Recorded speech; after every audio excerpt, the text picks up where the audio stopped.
Alors, on va ouvrir ces journées de l'extrême contemporain et ces colloques. On va le faire en complète autarcie, vu qu'au même instant, il y a une réunion des présidents des universités italiennes qui se tient ici même. Et je commence en souhaitant la bienvenue à tous les collègues qui sont venus, même des collègues qui sont venus de très loin, et aux écrivains, aux artistes, aux étudiants du doctorat de troisième cycle, aux collègues des écoles, s'il y en a qui sont présents ici, mais qui ont collaboré avec le Murat à la réalisation donc du prix Murat, et aux passionnés de littérature qui sont là. Je dois remercier, avant de commencer, une série de personnes qui ont rendu possible ces journées, ces colloques, dans des formes tout à fait différentes. La présidence de la République italienne, le ministère de la Recherche italien,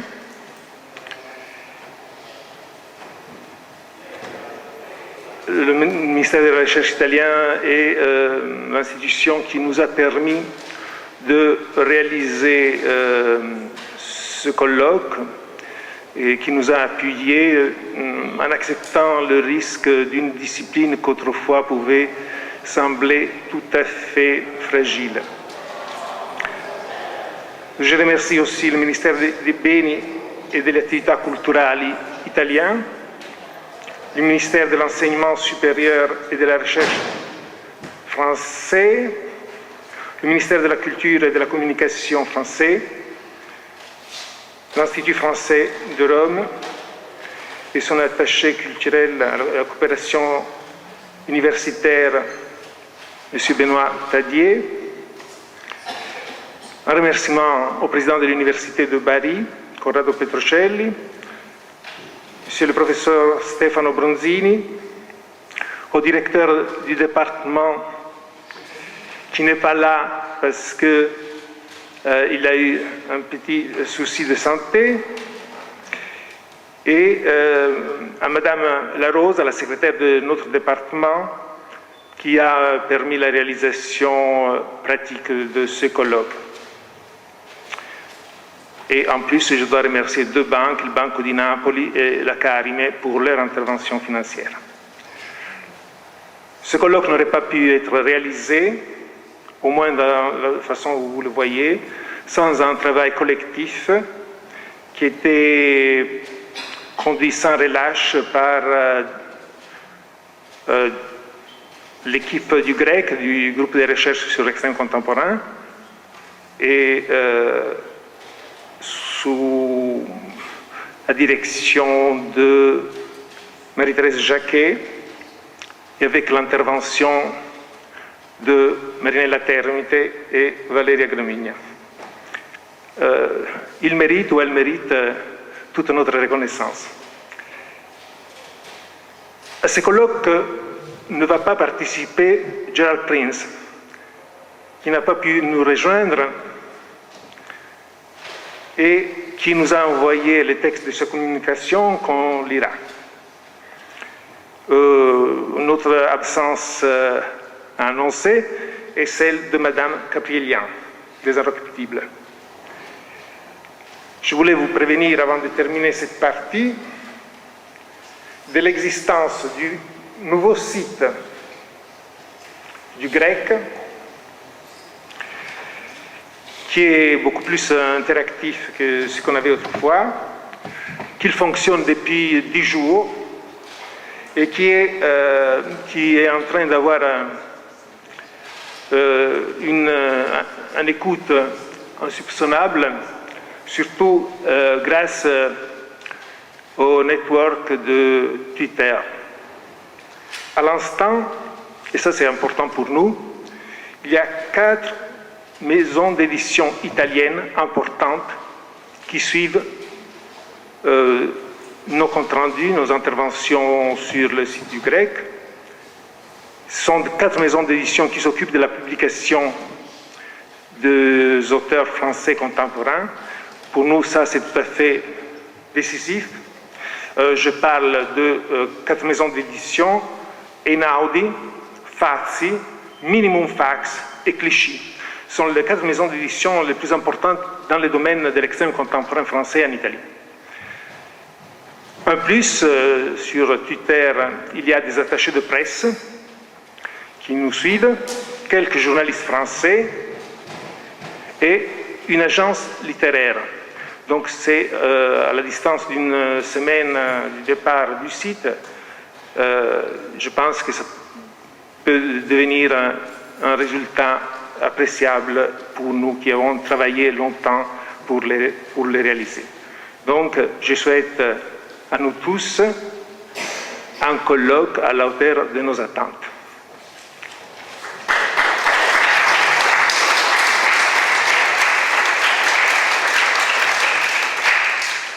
Et maintenant, toujours en thème d'autarcie, je me passe la parole pour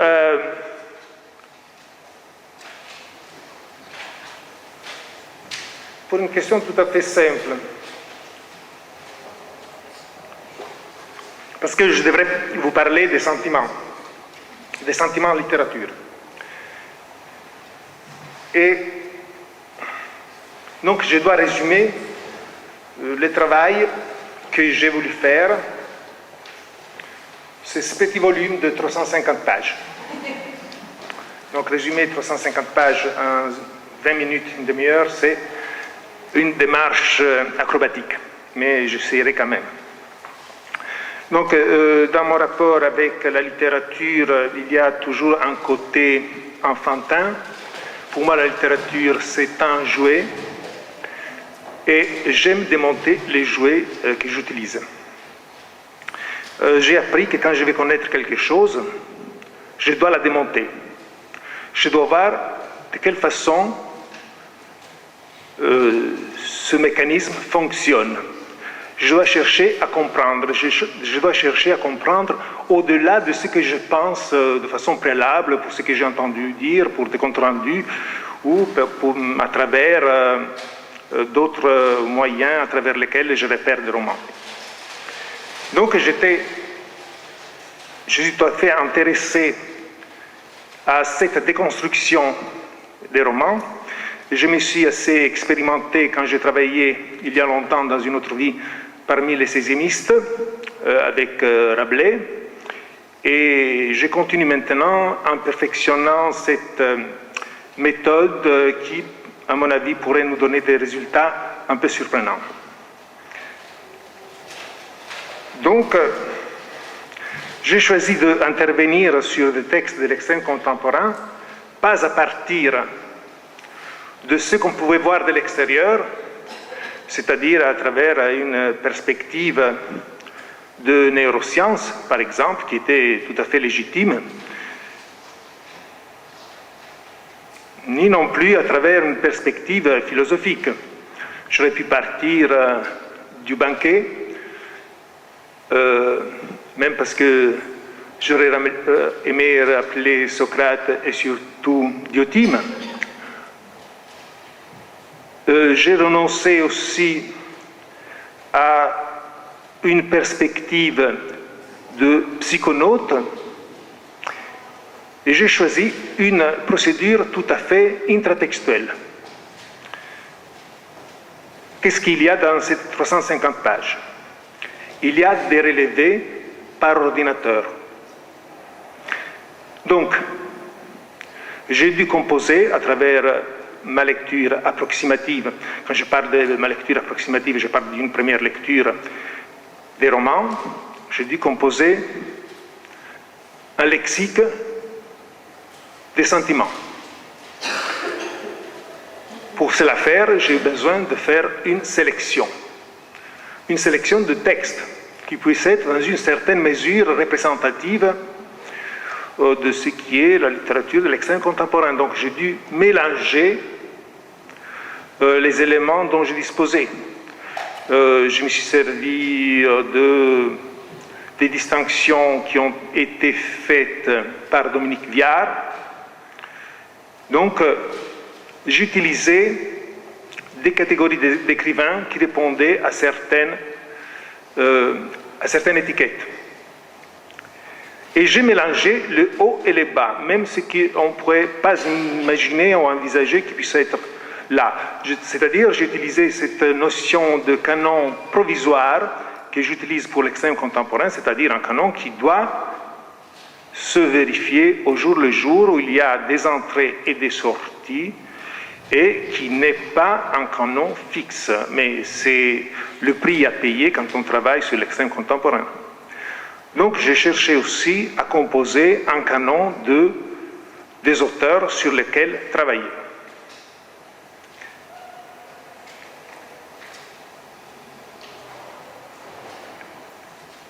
Pourquoi les sentiments? Parce que l'expérience française, c'est une expérience paradigmatique.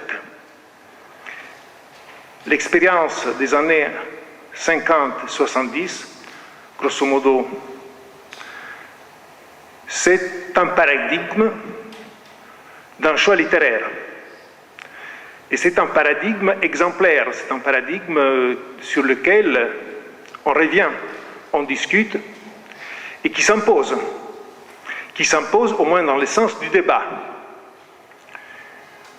Donc, dans cette période, les sentiments qui avaient longtemps habité et fréquenté les romans français, la grande littérature du XIXe siècle, du XXe siècle, avaient été de façon même bien motivée, expulsés.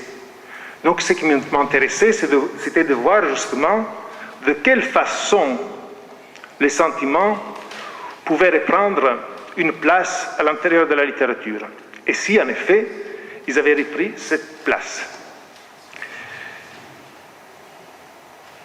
Avec l'expérience des années 50-70, il y avait toute une série d'éléments qui avaient été mis en discussion.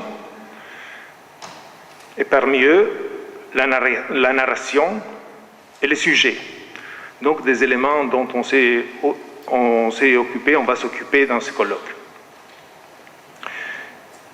Et le point d'impact minimal que j'ai trouvé a été justement dans l'autofiction.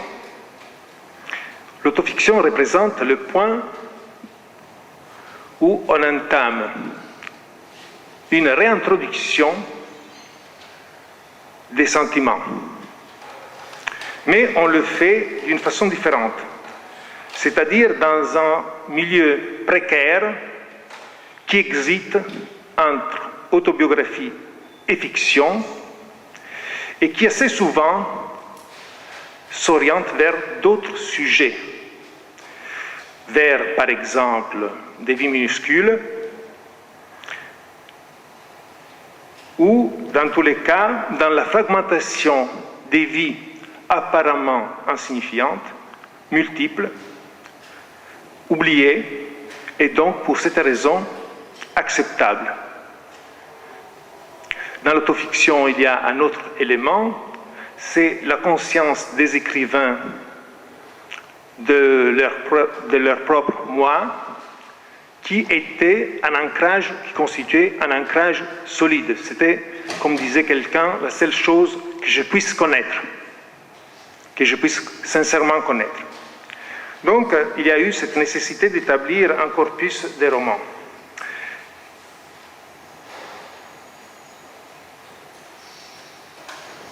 Sur ce corpus, je dis quelque chose. Donc, j'ai dû faire...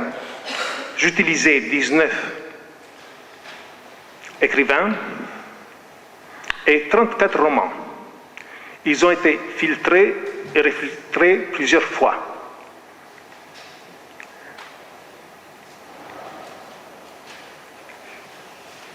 J'ai choisi certains écrivains. Je ne vous dirai pas les noms, mais si vous voulez, je vous les dirai quand même. Mais je les ai choisis parmi les nouveaux cyniques, les nouveaux mystiques, les nouveaux réalistes, les auteurs de la fiction biographique, et les exhibitionnistes, les impassibles, les réalistes baroques, les révisionnistes de l'histoire, les indifférents et les politiques. En faisant ce choix, je me suis rendu compte que les catégories qui ne sont pas les miennes, sont des catégories que je pense que tout le monde désormais accepte, sont des catégories où il y a large place pour les sentiments. Assez souvent de la place pour les sentiments. Surtout quand vous parlez d'impossible, d'impassible, d'indifférent, de cynique, je pense que c'est un sentiment qui s'exprime là. Donc, j'ai choisi ces 19 écrivains. Donc, je ne vous fais pas les noms. Il s'agit de Angot, Bergogneau, Bobin, Bon, Carrère, Delhomme, Echenoz, Ernaud, Germain, Guibert, Houellebecq, Michon, Millet, Modiano, Auster, Paulin, Salver, Toussaint, Volodine. Le choix, il est tout à fait discutable, comme les choix des romans. Mais il fallait quand même avoir un échantillon qui puisse être, dans une certaine mesure, significatif. Donc, qu'est-ce que je suis allé chercher dans les romans de ces auteurs? Je suis allé chercher ce qu'on peut appeler des répétitions, des récurrences, pour chaque sentiment qui ressortait tout le long des pages.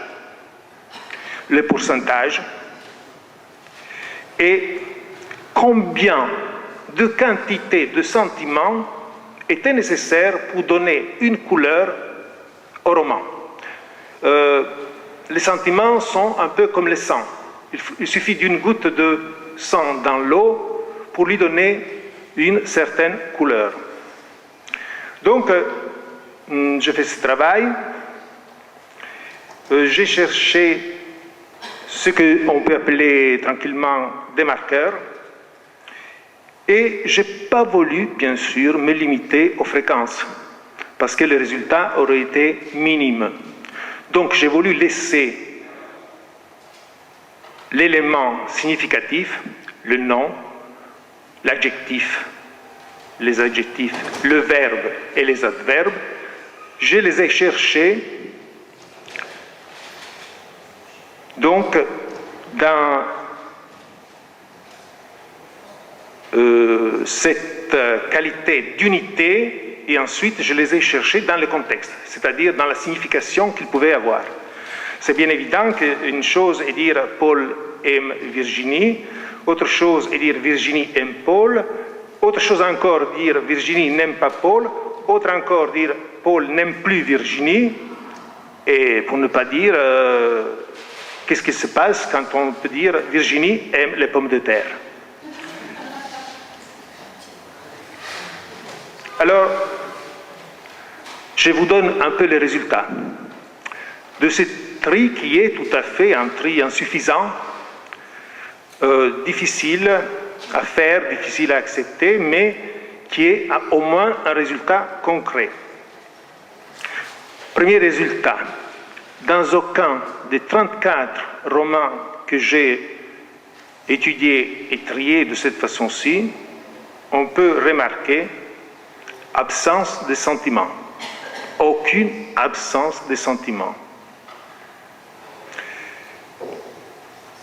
Sans bien sûr faire des différences entre les différents sentiments.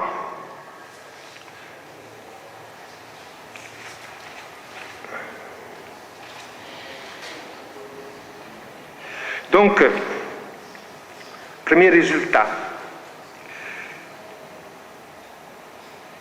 Et j'ai vu du point de vue numérique la présence des sentiments. Alors, l'écrivain qui exprime dans les romans que j'ai envisagés pour ce travail, qui exprime le moins les sentiments, contre toute attente, c'est un écrivain assigné à résidence, parmi les mystiques. Pas du tout dans les pages des impassibles. Pas du tout dans les pages des impassibles. Et encore moins dans les pages des indifférents, qui, de leur côté, consomment des sentiments avec modération, mais ils en consomment. Et surtout, on ne remarque pas tellement la présence des sentiments chez les impassibles ou les indifférents, parce qu'ils considèrent exclusivement une typologie des sentiments, c'est-à-dire les sentiments liés à la peur. Les sentiments qui, d'habitude, concernent la souffrance. Donc, il y a une absence partielle de sentiments.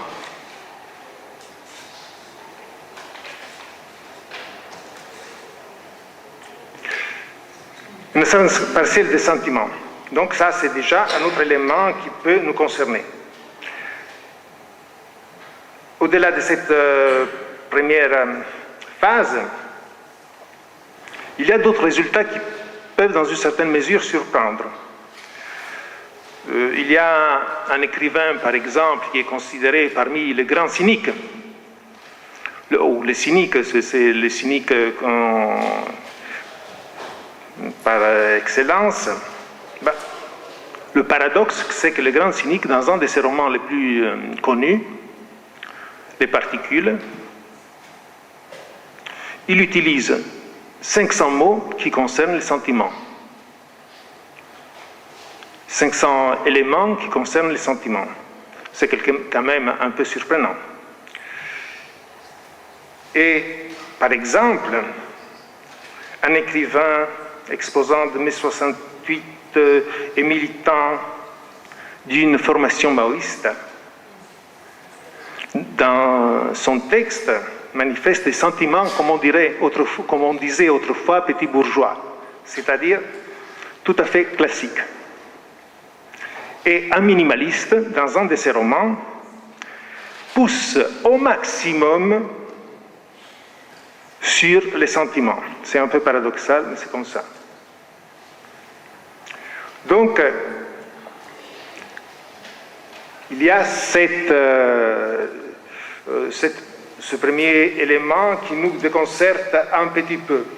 Je voulais vous donner quand même les catégories que j'ai cherchées parce qu'on puisse avoir un peu une idée. Donc, les catégories des sentiments, je les partageais en 5. C'est une division, disons, c'est un partage que j'ai fait pas à partir d'autres classifications possibles.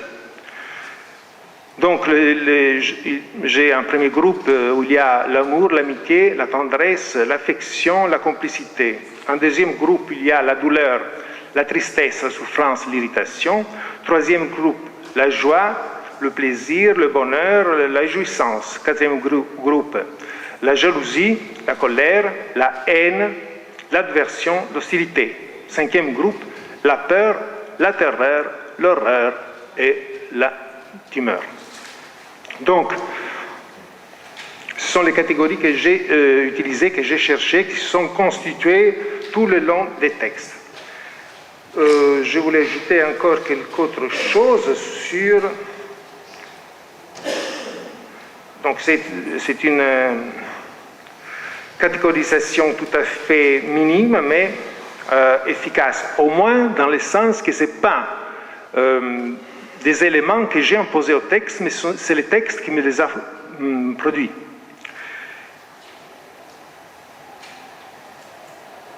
Il y a quelque chose à dire sur le groupe des sentiments de peur, qui est un groupe tout à fait spécial, parce que c'est le seul groupe dans lequel les sentiments n'ont pas d'opposition.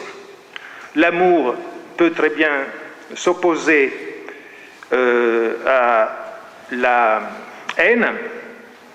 D'ailleurs, il y a un écrivain que je nomme pas, Chloé Delhomme, qui parle d'amour à l'envers pour la haine. Donc, la la tristesse, la souffrance, l'irritation s'opposent à la joie, au plaisir, au bonheur. Donc il y a deux groupes qui sont en opposition. La peur est tout à fait différente comme sentiment, parce que c'est un groupe qui démontre une progression. Une progression. Il y a donc une progression qui va de la crainte à la peur, à la terreur, à l'horreur. Donc il y a une progression, il n'y a pas d'opposition. Il n'y a pas de sentiment de sécurité. Je n'ai pas trouvé de sentiment de sécurité. Et même ça, je pense qu'il peut avoir un élément, une valeur sur laquelle réfléchir. Il y a des sentiments qui ne figurent pas. Donc le fait de ne pas avoir choisi des sentiments a pu signifier pour moi que j'ai rien exclu comme sentiment, mais il y a des sentiments qui ne figurent pas. Donc il y a par exemple la gratitude, la reconnaissance, la compassion, la solidarité et la fraternité qui n'existent pas, au moins dans les 34 textes que j'ai étudiés. Chose qui signifie qu'il y a un peu une marge de différence entre ce qu'on écrit et ce qu'on peut dire. Pour ce qui concerne les sentiments, c'était évident. Les sentiments les plus suffragés, c'est l'amour, c'est inévitable. Et la chose intéressante, c'est que, comme je vous disais, même les cyniques, qui étaient parmi les utilisateurs les plus acharnés des sentiments, s'adressent beaucoup aux sentiments, à ces sentiments. Et c'est un sentiment qu'on retrouve parfois chez les mystiques, et les réalistes baroques, ils n'en utilisent pas moins. Le sentiment d'amour est débordant parmi les révisionnistes de l'histoire, et la chose la plus surprenante elle vient dans Impassible, parce que parmi eux, quelqu'un laisse transparaître ses besoins d'amour, et il y a aussi quelques auteurs qui, dans un premier roman, part en cynique, et dans un roman successif, il parle d'un amour un peu instinctuel, mais par rapport au premier roman, c'est déjà un progrès. Il y a des écrivains que j'avais définis avec une certaine méchanceté anaffectifs. Et je m'étais trompé. Je m'étais trompé parce qu'un relevé électronique ne laisse rien échapper. Parmi ce que j'avais classé de façon erronée, parce qu'on est en train de faire de la recherche, donc c'est bien qu'on dise même les erreurs qu'on a pu reconnaître. Cet écrivain anaffectif, qui me semblait anaffectif, en réalité, il manifeste 2 fois dans ces 2 romans, 2 fois, il y a 2 mots qui concernent l'amour. Attendez, c'est pas terminé. Parce que la chose est encore davantage inquiétante. Il nomme l'amour 2 fois. La première fois, en faisant référence à la correspondance de Charles-Paul de Kock, un écrivain du XIXe siècle pas énormément connu, l'écrivain des Grisettes. Et de l'autre côté, il utilise le mot amour dans une formulation qui m'a laissé sidérer. La seule fois qu'il utilise le mot amour, il l'utilise en combinaison avec propre. Amour propre. la seule fois dont il parle d'amour propre. C'est-à-dire l'exaltation maximale d'un amour, mais c'est un amour vers soi. Donc, je m'étais trompé, il n'est pas, dans ces romans, on ne trouve pas une situation anaffective, on trouve une situation où l'amour est adressé vers soi. C'est quelqu'un que j'aime bien. Je ne voudrais pas... Les citations, je peux vous les donner. Il parle, je peux les citer par cœur parce que je le connais par cœur désormais. Il parle de ce petit lopin d'amour-propre qui lui reste. Donc, c'est de la modestie dans ces cas-là. Il y a des surprises de cet ordre-là. C'est bien sûr que dans les écrivains cyniques, on trouve de l'affliction et parmi d'autres une certaine sobriété dans l'expression des sentiments de souffrance. Ce que concerne les sentiments de plaisir, disons, de ce côté, les nouveaux cyniques sont en concurrence avec les réalistes baroques et avec les exhibitionnistes aussi. Aucune surprise, par contre, pour les sentiments d'aversion, d'hostilité, où il y a quelqu'un qui gagne sans trop d'efforts, c'est l'écrivain des désenchantements et des opprobres. Mais par contre, c'est assez intéressant qu'il est suivi de très près, d'un écrivain classé parmi les minimalistes.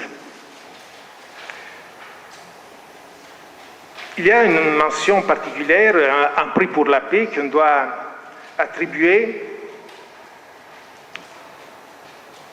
à un écrivain spirituel et à un écrivain indifférent.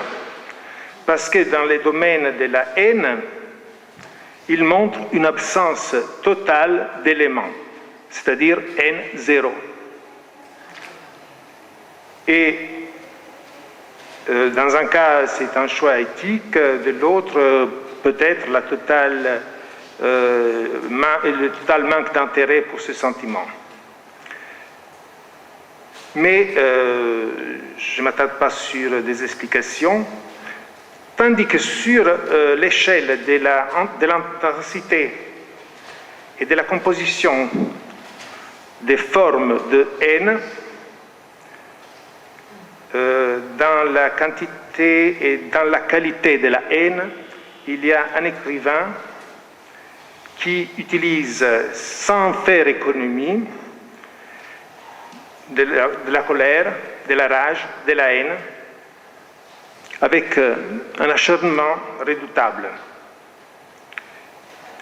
C'est le même écrivain qui utilise le mot amour pour définir la haine. Quand elle parle de la haine, elle la définit comme haine, comme amour à l'envers. Je vous disais déjà cet élément. Dans la gamme de la peur, de la terreur, il y a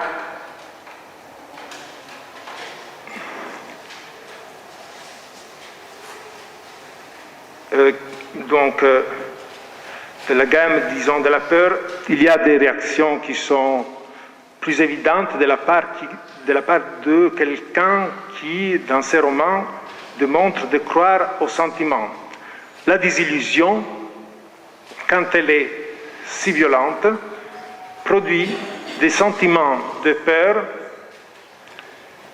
qui font jeu égal avec les impassibles.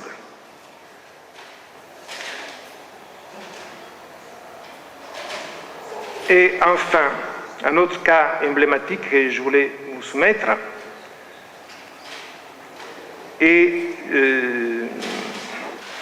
le cas des sentiments de amertume, douleur, souffrance Donc, on a des écrivains qui peuvent très bien écrire un roman où il y a une partie énorme dédiée à ces sentiments-là, et qui l'abandonnent dans un texte successif où il y a d'autres sentiments qui prennent la place et qui sont des succès d'année. La peur, l'horreur, la terreur. C'est ce qui se passe, par exemple, avec les troubadours de la Creuse. Donc, à l'auteur Semper Fidelis, à un groupe de sentiments, s'oppose, comme Don Juan, d'autres s'opposent un roman qui révèle que tout le plaisir est dans le changement. Donc, c'est à peu près ça le tableau que vous pouvez avoir de ce travail de recensement que je conduis sur ces textes. Je voulais dire encore quelques mots sur des différences. Là où l'écriture traite le corps et ses souffrances, pour ce qui concerne une femme, il y a une égalité de sentiments et de fréquences entre femmes et hommes. C'est-à-dire, il y a d'un côté un écrivain qui traite d'un avortement, de l'autre côté, on a un écrivain qui traite d'une maladie, et le résultat est que dans la souffrance, les sentiments de souffrance sont à peu près identiques comme définition et comme quantité. Mais quand même, il y a une différence. Parce que d'un côté, il y a la spécificité de genre qui se confond dans la souffrance et qui se différencie dans les affections qui lient le protagoniste au monde. Donc, il y a des différentes formes d'empathie qui se manifestent avec le monde. Donc, ce sont les premiers résultats de ce tri que vous pouvez voir, je peux mettre à votre disposition, mais c'est que j'ai aucune présomption que ce démontage, cette déconstruction des textes puisse éclaircir le texte de façon définitive. Je pense par contre que la complexité des textes reste. Reste cette complexité, mais reste aussi quelque chose en plus. Reste la conscience qu'il faut chercher et chercher et chercher encore pour voir si en effet tous les éléments que nous utilisons et qui sont pour nous tout à fait précieux ne sont pas dans une certaine mesure des éléments qui limitent notre recherche. Merci.